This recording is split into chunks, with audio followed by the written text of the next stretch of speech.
في فيديو النهاردة هنعمل الكاتشب من الصفر في البيت، ازاي يطلع طعمه زي الجاهز.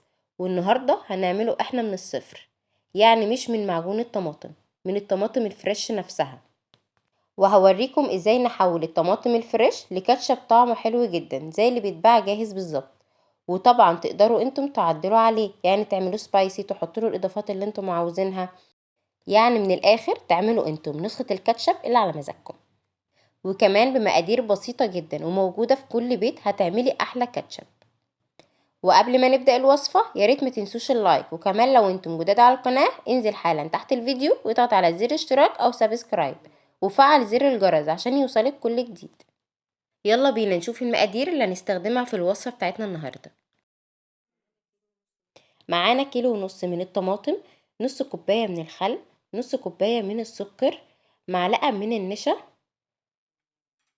معلقة صغيرة من الملح، نص معلقة صغيرة توم بودرة، نص معلقة صغيرة بصل بودرة، ونص معلقة صغيرة فلفل اسود.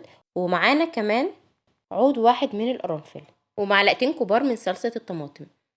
اول حاجة هنحتاجها 1.5 كيلو من الطماطم. ونوع الطماطم مهم جدا، حاولوا تجيبوها كده مستوية وما يكونش لونها اصفر، لا تكون حمرة. اللي حابب يختصر الخطوة دي وحابب يستخدم معجون طماطم ويعمل منه كاتشب ممكن يختصر الخطوة دي عادي. اول حاجة هنعملها هنجيب الطماطم ونشيل منها القطعة اللي فوق دي بحيث انها تبقى نظيفة، ونقطع الطماطم لمكعبات كبيرة. انا استخدمت 1.5 كيلو من الطماطم، انت ممكن تقللي الكمية او تزوديها على حسب رغبتك.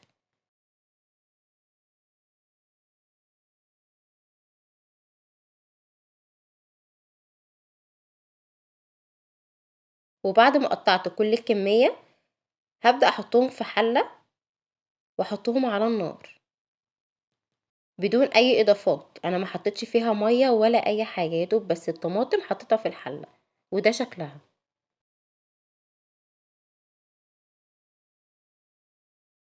وهاخد بقى الحلة واروح احطها على النار، وهضيف لها قرن فلفل حامي، ده لو انت عاوزاه سبايسي، لو مش عاوزاه سبايسي ممكن تستغنى عن الخطوة دي. احطه بقى يستوي مع الطماطم، وههدي النار وهغطي الحلة لحد ما الطماطم تنزل ميتها. وده شكل الطماطم بعد ما خلاص بدأت تنزل المية بتاعتها. شوفوا ازاي نزلت مية كتير من غير ما نضيف لها اي سوائل. في الوقت ده بقى هعلي النار وهسيبها تغلي كتير لحد ما الاقي الطماطم استوت. اهم حاجة نتابعها كل شوية عشان ما تتحرقش. وده شكلها بعد ما استوت. شفتوا عملت ازاي؟ تلاقوا ان القشرة بتاعت الطماطم فصلت عن الطماطم نفسها وبقت عاملة ازاي. هي دلوقتي بقت جاهزة خلاص ان احنا هناخدها نضربها في الخلاط. اطفي عليها النار بقى واسيبها تهدى شوية. شفتوا شكلها عمل ازاي بعد ما بدأت تبرد؟ شكلها حلو قوي. انا بسويها قوي قوي عشان لما يجي اضربها في الخلاط ما يطلعش منها حاجات كتير، يعني يدوب حاجات بسيطة قوي قوي اللي بتطلع منها. ودلوقتي هنزل كل الكمية دي في الخلاط علشان نبدأ نضربها.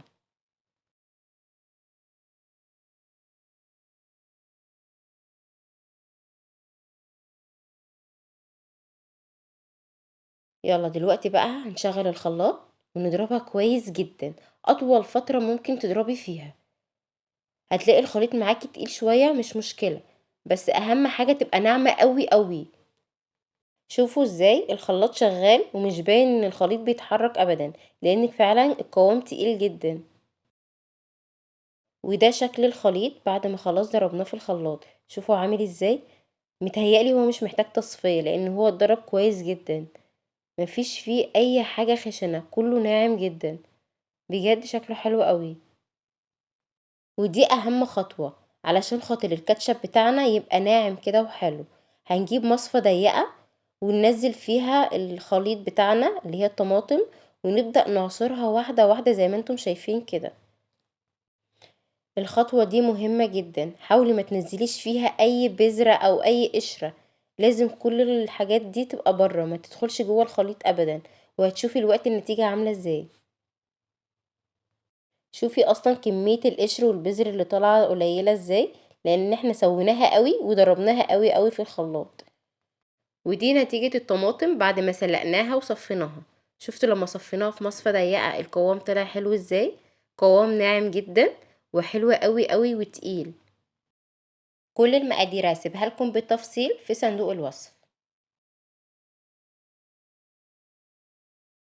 ودلوقتي احنا هنجيب حلة فاضية ونحط فيها الطماطم دي وهنرفعها على النار. هنغطي عليها بس تاخد غلوة صغيرة خالص، يدوب بس الخليط يسخن كله مع بعضه. ونبدأ بقى نضيف الإضافات بتاعتنا واحدة واحدة. بس شوفوا الأول القوام بتاعه بعد أول غلوة عامل ازاي، بجد قوام حلو جدا جدا.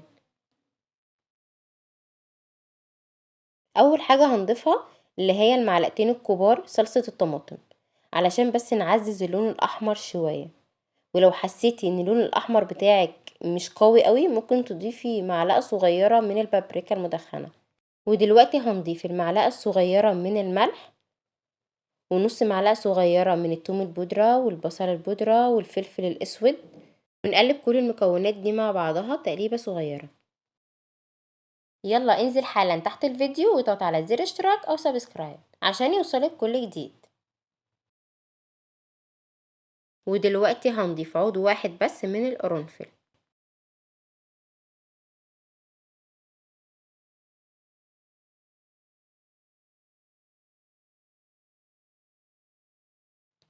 ومعلقة صغيرة من المستردة بتدي طعم مزز كده حلو قوي. ونص كوباية من السكر. يبان ان هو كتير بس هو طعم الكاتشب اصلا مسكر، وبما ان احنا بنعمله في البيت فانت ممكن تتحكمي فيه، ممكن تقللي السكر شوية على حسب ذوقك. هنضيف اخر مكون عندنا وهو نص كوباية من الخل. وهنقلب كل الخليط ده كويس جدا. وكده يبقى احنا خلاص ظبطنا الطعم وحطينا كل المنكهات اللي احنا عاوزينها. اخر حاجة بقى هستخدمها علشان القوام يبقى متماسك شوية، هجيب حوالي ربع كوباية من المية ومعلقة صغيرة مليانة من النشا، وهقلبهم مع بعض وهضيفهم للخليط. لان انا اصلا القوام عندي تقيل يعني ممكن ما يحتاجش اصلا نشا كمان، بس انا حبيت اوريكم الخطوة دي. لو القوام عندك مش تقيل زي اللي عندي ممكن تحطي معلقة كاملة من النشا مع نص كوباية من المية وتقلبيهم مع بعض ياخدوا غلوة عشان تشوفي القوام ده.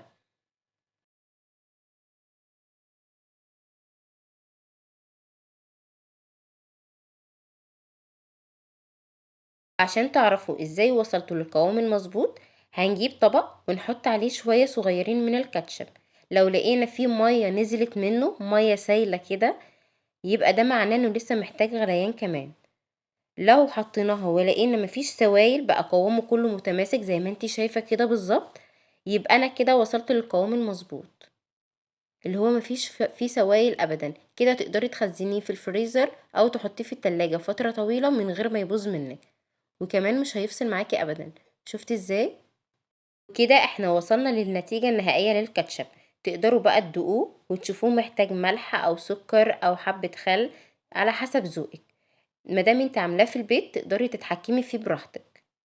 وتقدري بقى تحتفظي بيه في التلاجة في ازازة تكون ناشفة او برطمان ناشف، يقعد معاكي فترة طويلة، ممكن يقعد معاكي من 3 اسابيع لاكتر في التلاجة، ولو في الفريزر ممكن يقعد معاكي حتى لو لحد سنة مش هيجراله اي حاجة. شوفي بقى القوام بتاعه عامل ازاي، ولونه كمان اللي يجنن، لونه حلو قوي قوي وكمان نضيف جدا. كفايه ان انت عاملاه بايدك في البيت مفيش فيه اي مواد حافظه، ممكن يقعد معاكي فتره طويله وكمان مضمون جدا جدا. وكمان لسه لما هيبرد قوامه هيتقل اكتر وهيبقى احلى من كده بكتير. شوفوا ازاي جميل قوي قوي. كمية الطماطم اللي احنا عملناها اللي هي الكيلو ونص عملت لي برطمانين والطبق ده. شفتوا كمية قد ايه؟ شوفوا احنا من بره بنشتري البرطمان الصغير بكام، وكيلو ونص طماطم عملوا لي كام برطمان. بجد حلو قوي وموفر جدا. ولو انت جربتيه عمرك ما هتشتريه من بره تاني، هتفضلي تعمليه ليل ونهار، كل ما تحتاجي كاتشب هتدخلي تعمليه في ثواني.